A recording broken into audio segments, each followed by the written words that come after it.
Hey everyone, today we're going to do something a little different. We're taking one of the market's hottest stocks, Intel, and putting it under a very special kind of microscope, the kind used by legendary investor Warren Buffett. Think of it like a value investing checkup to see what's really going on behind the headlines. Let's get into it. So right off the bat, we're looking at a real head-scratcher. On one hand, you have the stock story, and it's a blockbuster. It's up over 123% this year alone. I mean, just an absolute superstar in the market. But then you look at the company story, and the business itself actually lost $267 million last year. So, how does that work? You've got this massive disconnect, right? The stock price is screaming success, but the company's financials are kind of whispering, we're struggling over here. How can both of these things be true at the same time? To solve this puzzle, we need a clear plan. And here it is. We're going to use a simple three-part checkup inspired by the core principles of value investing. First, we'll pop the hood and check the business engine. Is it actually profitable? Is it growing? Second, we'll check the financial foundation. Is this company built to last? And finally, the big one, we'll check the price tag. Is the stock selling for a price that makes any sense? All right, let's dive into check number one, the profitability check. Is this company's business engine actually running smoothly and, moving forward?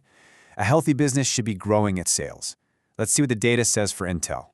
Whoa! Okay, this first number is a pretty big red flag. We're looking at negative 5.73%. And look, this isn't just one bad quarter we're talking about.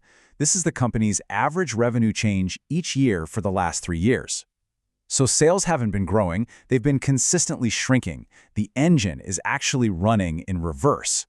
And, well, shrinking sales lead directly to this, a net loss of $267 million over the past year.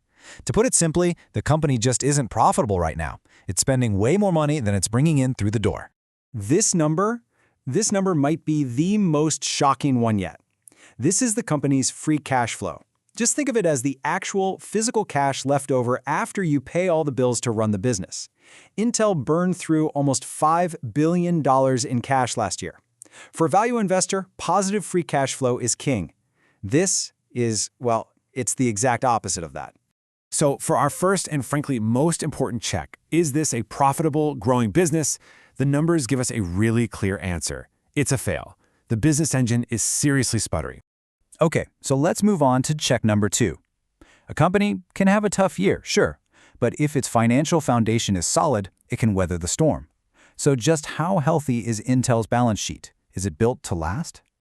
Now, one of the best ways to check on this is with something called the debt-to-equity ratio. It's a really simple idea. It just compares how much money a company owes versus how much it's worth on paper. A lower number is always better. It means the company isn't drowning in debt. And hey, look at this. We've got some good news for Intel here. Its current debt-to-equity ratio is just 0.41. That's a really healthy number. It means for every dollar of value the company has, it only owes about 41 cents. And what's even better, that number has actually been getting lower. That's a great sign. And here's another great sign. This is the current ratio, and it asks a really basic question. Can the company pay its bills for the next year? Anything over 1.0 is usually considered healthy. Intel's is 2.02. They have more than $2 ready to go for every $1 they owe in the short term. That is a very solid cushion. So, on our second check, the verdict is a clear pass. Despite all the issues with profitability, the company itself is on really solid financial ground. It's not in any danger of going under anytime soon. Okay, so let's recap where we are. We've got a financially stable company that's, well, it's shrinking and it's not profitable. So that brings us to the most important question for any investor. What is a fair price to pay for a business like this? This table gives us a few different ways to look at the stock's price tag. Just look at that first line, the price-to-sales ratio. The stock is currently priced at more than 7 times its sales. That's 162% more expensive than its average over the last few years. And you see the same story with the other metrics too. By pretty much any measure, the price tag has just gone through the roof. And this all leads us to the absolute cornerstone of value investing, the margin of safety. The idea is so simple, but so powerful. You figure out what a business is truly worth, its real-world value, and then you insist on buying it for much, much less than that. That discount, that gap, That's your margin of safety. So here's the market price. As of the last close, this is what you would pay for one single share of Intel. This is the price. And this is one calculation of the company's fair value, based on its actual ability to earn money. This is the value. The gap between a price of over $82 and a value of under $10 it's just massive. There is no margin of safety here. In fact, you could say it's the exact opposite. So, on our third and final check, is the stock being sold at a sensible price?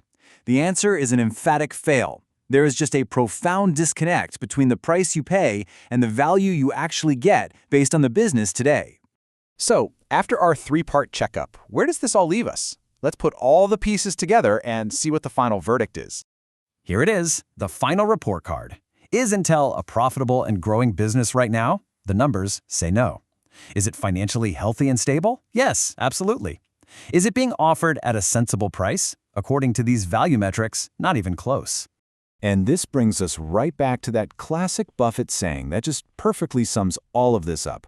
Price is what you pay, value is what you get. Right now, the market is paying a very, very high price for Intel, but the underlying value of the business as it stands today, well, that's a whole lot lower. People are paying for a story about the future, not the reality of the present. And that really leaves us with one final crucial question. When a company's exciting story and its cold, hard numbers are telling you two completely different things, which one do you choose to believe? Answering that question is the key to understanding not just Intel, but your own entire approach to the market.